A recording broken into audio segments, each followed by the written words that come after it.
അധ്യാപകരെ, എൻ്റെ പ്രിയപ്പെട്ട കൂട്ടുകാരെ, എല്ലാവർക്കും വിനീതമായ നമസ്കാരം.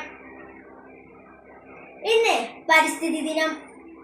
പ്രകൃതിയെ സംരക്ഷിക്കുക എന്ന ആശയം ഉയർത്തിക്കാട്ടി ഐക്യരാഷ്ട്രസഭ മുന്നോട്ട് വെച്ച ആശയമാണ് പരിസ്ഥിതി ദിനം.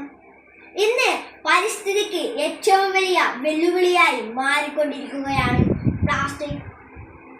1907 അമേരിക്കൻ ശാസ്ത്രജ്ഞനായ ലിയോ ബെക്കലാൻഡ് ഉണ്ടാക്കിയ ബെക്കലൈറ്റ് ആണ് ആദ്യ പ്ലാസ്റ്റിക്. ഇത് പ്ലാസ്റ്റിക്കുകളുടെ മുത്തച്ഛൻ എന്നാണ് വിളിക്കപ്പെടുന്നത്. എന്തിനാണ് നാം പ്ലാസ്റ്റിക് ഉണ്ടാക്കിയതെന്ന് അറിയാമോ? പാർക്കസ് കണ്ടുപിടിച്ചപ്പോൾ പ്ലാസ്റ്റിക് ഒരു രക്ഷകനായി. ആനക്കൊമ്പിനും ആമത്തോടിനും വേണ്ടി മൃഗങ്ങളെ കൊല്ലുന്നതിൽ നിന്ന് ഒരു മാർഗമായിട്ടാണ് അത് വന്നത്.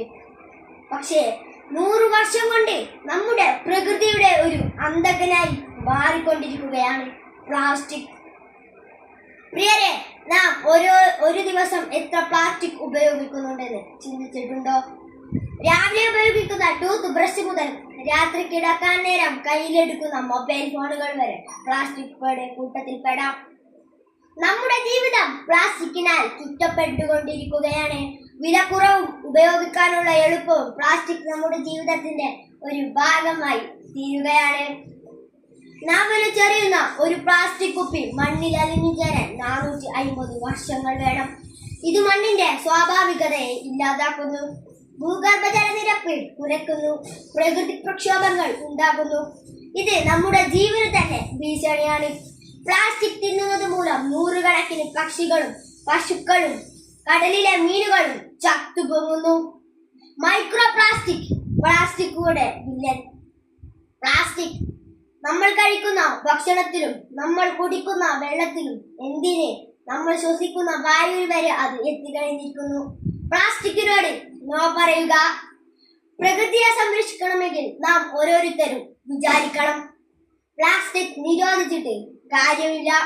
ഒറ്റത്തവണ ഉപയോഗിച്ച പ്ലാസ്റ്റിക്കിനോട് നോ പറയുക. പ്രകൃതിയിൽ പ്ലാസ്റ്റിക് അവശിഷ്ടങ്ങൾ തള്ളരുത്. മലയാളികളുടെ വൃത്തിയും വെളുപ്പും ഈ ലോകത്തിന് മാതൃകയാകണം. നമ്മുടെ തെരുവുകൾ മാലിന്യമുക്തമാകണം. വെള്ളവും വായുവും ശുദ്ധീകരിക്കപ്പെടണം. സർക്കാരിനെ പറഞ്ഞിട്ട് കാര്യമില്ല. ഗാന്ധിജി പറഞ്ഞതുപോലെ ആഗ്രഹിക്കുന്നുവെങ്കിൽ ആ മാറ്റം കാണാൻ നമ്മൾ തന്നെയാകണം. നമ്മൾക്ക് ഓരോരുത്തർക്കും ഒരു തുണിസഞ്ചിയിൽ നിന്ന് തുടങ്ങാം എന്ന് മാത്രം പറഞ്ഞുകൊണ്ട് എന്റെ വാക്കുകൾ ഞാൻ ഇവിടെ ഉപസംഹരിക്കുന്നു. നന്ദി, നമസ്കാരം.